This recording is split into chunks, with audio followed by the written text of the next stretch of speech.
साथियों, यह कहानी एक संगीत की मानिंद है जिसकी नायिका के सुकृत्यों से मानो जंगल में मंगल हो गया।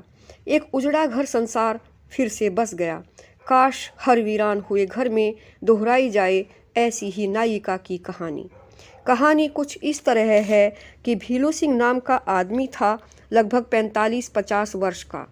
उसके पास 30-35 बीघा जमीन थी, लेकिन श्रमोत्साह के अभाव के कारण पैदावार अच्छी न होने से घर में सदैव गरीबी के हालात बने रहते थे। उसकी पत्नी शीला अक्सर बीमार रहती थी। उसकी 5 बेटियां और एक बेटा था। बेटा राहुल सबसे बड़ा था और वह भी शुगर का बीमार। वह सांवले रंग और छोटे कद का दुबला पतला युवक था तथा उसका मानसिक विकास भी पूरी तरह नहीं हो पाया था। भीलू सिंह जो कमाता उसका बड़ा हिस्सा पत्नी और बेटे के इलाज में खर्च हो जाता था। माँ और बेटे की बीमारी के कारण कोई भी बच्चा 3-4 दर्जे के बाद स्कूल भी नहीं जा सका था। 5 बेटियां दिन भर घर का और पशुओं का काम करती तथा खेत में अपने पिता का भी हाथ बटाती। राहुल अब 22-23 वर्ष का युवक था, लेकिन उसकी मानसिक स्थिति अभी तक 7-8 साल के जिद्दी बच्चे जैसी थी।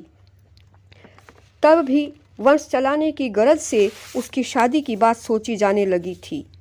जब उनके रिश्तेदारों ने लड़की वालों को बताया कि 30-35 बीघा ज़मीन है और इकलौता लड़का है, तो लड़की वाले राहुल को देखने के लिए आने लगे।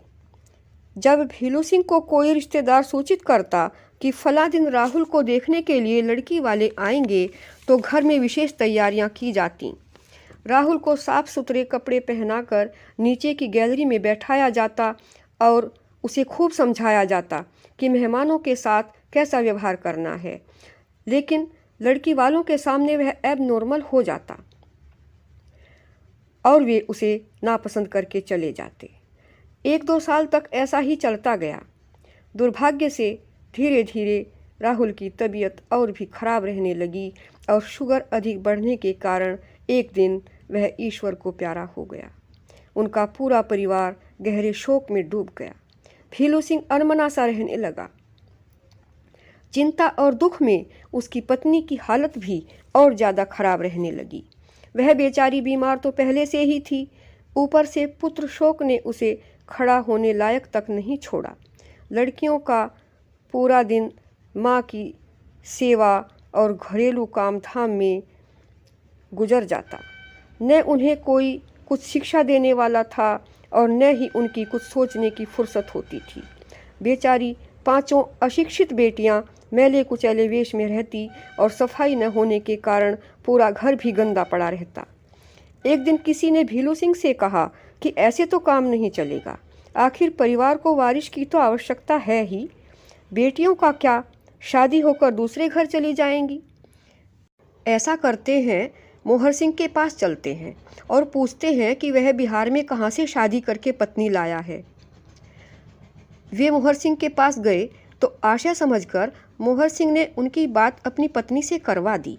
पत्नी ने बताया कि हमारे यहाँ कई लड़कियाँ हैं जो शादी करके इधर आना चाहती हैं, और उसने उनका पता भी बता दिया। भीलू सिंह और उसकी बुआ का लड़का उसके बताए गए पते पर पटना पहुँचे।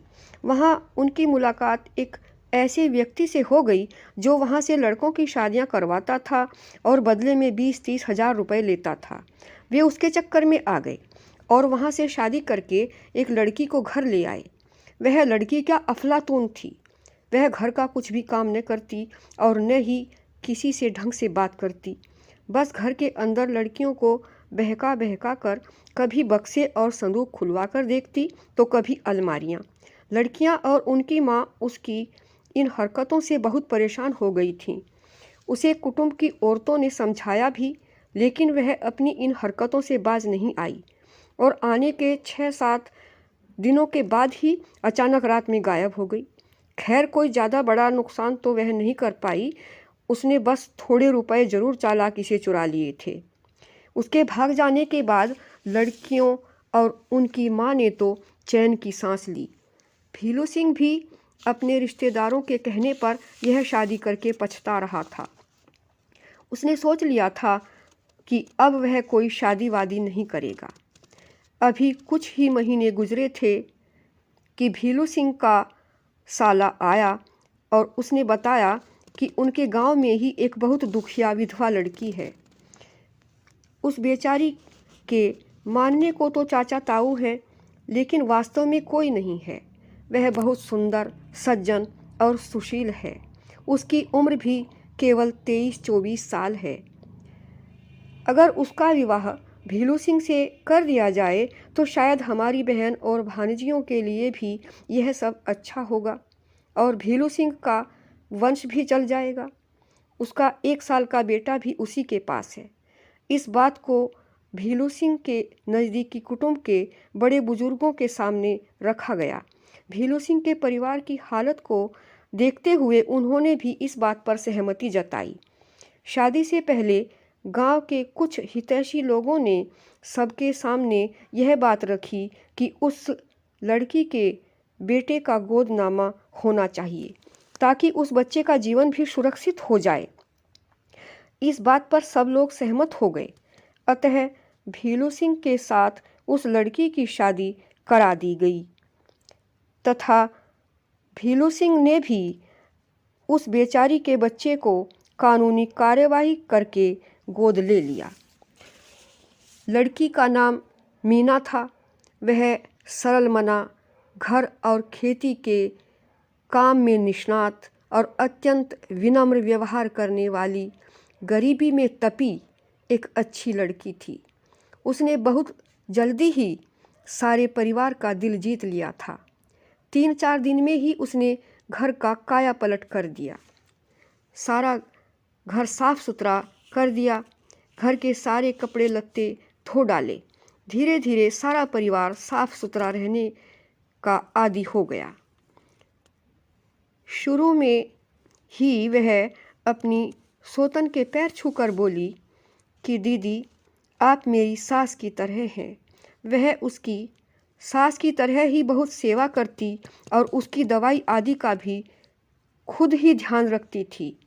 इससे शीला का स्वास्थ्य भी बहुत कुछ अच्छा हो चला था। वह पूरा दिन बच्चे को खिलाती, प्यार करती और खुश रहती।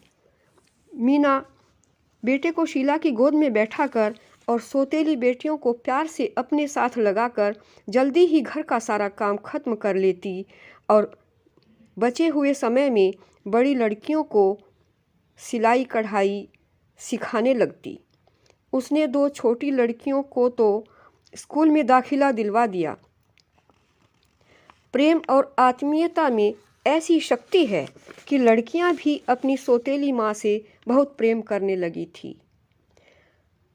लगभग 4 सालों में मीना के यहाँ 2 बेटे पैदा हुए। उसने अपने तीनों बेटों को भी पढ़ाया, लेकिन हालात के चलते बड़े बेटे को अपनी पढ़ाई बीच में ही छोड़नी पड़ी, क्योंकि भीलू से अब खेती का काम नहीं संभल पा रहा था। वह पिता के साथ खेती के काम में लग गया। संयोग से उसमें भी अपने बड़प्पन का कर्तव्य भाव था। शायद दायित्वपूर्ण भाव उसकी माँ मीना के द्वारा ही दिया गया था। वह अपने छोटे भाइयों से खेती का कोई भी काम नहीं करवाता था और प्रायः उनसे कहता कि भाइयों, खेती के काम को तो मैं अकेला ही संभाल लूँगा। तुम दोनों तो अच्छे से पढ़ो और पढ़कर काबिल होकर अपने पैरों पर खड़े हो जाओ। फिर एक दिन ऐसा आएगा कि हमारा सबका जीवन बहुत सुखमय होगा। और एक दिन उसके विचार परिणामगामी हुए। वह गरीब और असहाय परिवार आपसी प्रेम, सहयोग और प्रगति से सुखी जीवन व्यतीत करने लगा। धीरे धीरे 5 लड़कियों की शादियां अच्छे लड़के देखकर धूमधाम से कर दी गईं। दोनों छोटे लड़के पढ़ लिखकर सरकारी नौकरी करने लगे थे। दोनों ही अपने बड़े भाई का बहुत सम्मान करते थे। वे कहते थे कि हमें तो हमारे बड़े भाई ने ही पढ़ाया है, हम इसी की प्रेरणा से आज इस स्थिति में हैं।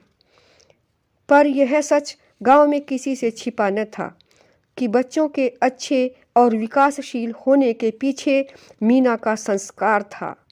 उसने एक सच्ची पत्नी, अच्छी माँ और दायित्वपूर्ण महिला की भूमिका निभाई थी, वह गांव के लोगों के लिए एक आदर्श नज़ीर बन गई थी। साथियों, अगर आपको मेरी यह कहानी अच्छी लगी हो तो इसे लाइक करें, शेयर करें और इसे सब्सक्राइब करना न भूलें।